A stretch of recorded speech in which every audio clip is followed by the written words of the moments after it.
ప్రియులారా, ప్రభు అయిన యేసుక్రీస్తు నామములో ఈ ఉదయకాల సమయమున ప్రభు సేవకుడనుగా మీకు శుభములు తెలియపరుస్తున్నాను. Jesus meets family, GPS Robinson Facebook, వీటి ద్వారా మరల మిమ్మల్ని కలుసుకోవడం మిక్కిలి ప్రభు ఇచ్చిన భాగ్యముగా ఎంచుచున్నాను. క్షేమమని నమ్ముచున్నాను. మీరందరూ ఈ దినమందు పరిశుద్ధాత్ముడు మిమ్మలను నడిపించుటకు ప్రభు ప్రత్యేకమైన వర్తమానమును మీకు ఇచ్చాడు.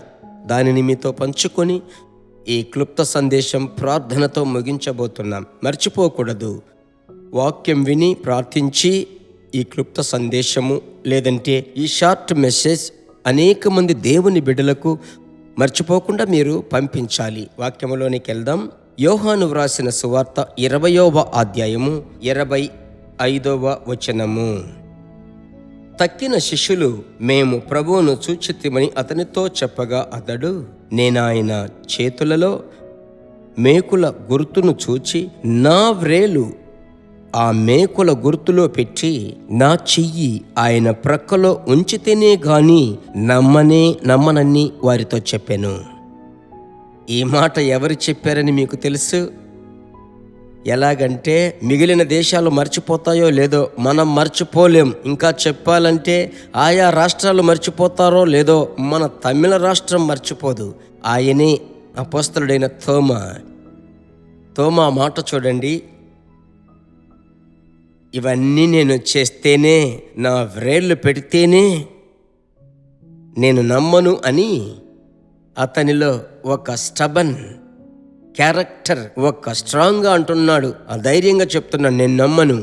యేసయ్య వచ్చాడు, మీకు సమాధానమని చెప్పాడు, మాకంతా సమాధానము ప్రకటించాడని చెప్తే నమ్మలేదు, మిస్ చేసుకున్నాడు. ఎక్కడికి వెళ్ళాడో తెలియదు. అయితే నా ప్రియ దేవుని బిడ్డలారా, వాక్యం చెప్తుంది, నా వ్రేలు ఆయన యొక్క మేకుల గుర్తులో పెడితే నేను నమ్ముతాను అంటున్నాడు. దేవుని బిడ్డలారా, 29లో ప్రభు అంటున్నాడు, అందుకు తోమా, నీవు నన్ను చూచి నమ్మితివి, చూడక నమ్మిన వారు ధన్యులు. వేగముగా ఒక విషయం చెప్తున్నాను. నేను నమ్మను అని చెప్పిన వెంటనే నా ప్రభువు ఒకటి అడుగుతున్నాడు చూడండి. వెంటనే, అయ్యో తోమ మీద నేను నా మనసు పెట్టానే, విశ్వాసమును కోల్పోయాడే, విశ్వాసమును పోగొట్టుకున్నాడే, అయ్యో అలాగే వదిలిపెడితే నేను భారతదేశానికి ఎవరిని పంపాలి? ఈ తోమానే కదా నేను ముందుగా నిర్ణయించుకున్నాను అని ప్రభు యొక్క హృదయం తల్లడిల్లి వాక్యం సెలవిస్తుంది. 26లో మరలా 8 దినములైన తరువాత యేసు వస్తున్నాడు. ఎవరి కోసం? తోమా కొరకు. ఈ ఉదయకాల సమయమున పరిశుద్ధాత్ముడు మీతో మాట్లాడుతున్నాడు. చూచి నమ్మిన వానికంటే చూడక నమ్మిన వారు ధన్యులు. మనము శరీర ప్రకారముగా యేసయ్యను ఆ దినాలలో వారు చూశారు. అయితే ఆత్మయ్యున్న దేవునితో మనము కలిసి నడుస్తున్నాం. వారికంటే నీవు నేను ధన్యులం. ఈ దినమందు విశ్వాసముతో పని మొదలు పెట్టండి. విశ్వాసముతో మీరు కార్యములను కొనసాగించండి. ప్రభు నామములో చెప్తున్నాను, మీ విశ్వాసం ఓడిపోకుండానట్లు కాపాడుకొనండి. విశ్వాసము వలన బహు గొప్ప కార్యములు దేవుని కొరకు చేయుటకు అప్పగించుకొనండి. మన విశ్వాసమే లోకమును జయించిన జయం. Amen, amen. ఏదో కరువు కాలము గురించి, కష్టకాలము గురించి దిగులు పడకండి. నష్టపడిన దాని గురించి దిగులు పడకండి. పోయిందంతా పోని. ఇక మీదట క్రొత్త మార్గం తెరవబడుతుంది. నూతన కృప మీ మీదికి వస్తుంది. ఆశ్చర్యముగా ఆయన నడిపిస్తాడు. మన విశ్వాసమును ప్రభు వృద్ధి చేయనట్లు ప్రార్థించుదామా? మా ప్రేమ కలిగిన యేసురాజా, మీ బిడ్డలతో కలిసి ప్రార్థిస్తున్నానయ్యా.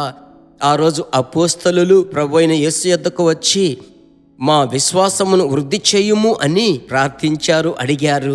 లూకా 17:5లో మేము చదువుతున్నామయ్యా, ఈ దినమునకు సంబంధించిన సంపూర్ణ విశ్వాసమును దయచేయండి. మీ బిడ్డలు పని చేసినా, వ్యాపారము చేసినా, చదువుకున్నా, పరిచర్య చేసినప్పటికీ ఇంటి కార్యములు, ఆయా కార్యములు అన్నిటికీ తగిన కృపను ప్రత్యేకముగా విశ్వాస వరము చేత మీ బిడ్డలను నింపండి.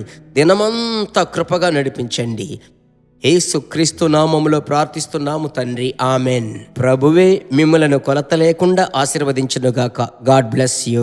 దేవుని బిడ్డలారా, ఈ వర్తమానము మీకు మిక్కిలి ఆశీర్వాదకరముగా ఉందని మేము నమ్ముచున్నాము. ఇంకనూ మా వర్తమానములను విని ప్రభువులు ఆశీర్వదింపబడుటకు జీసస్ మీట్స్ మినిస్ట్రీస్ అను మా యూట్యూబ్ ఛానల్ ను సబ్స్క్రైబ్ చేయండి. మరియు మా ప్రార్థన సహాయముకై మీరు సంప్రదించవలసిన మా ఫోన్ నెంబర్ 9841252836 మరియు 7299546363. Email gpsrobinson@hotmail.com. ప్రభు మిమ్మును ఆశీర్వదించునుగాక.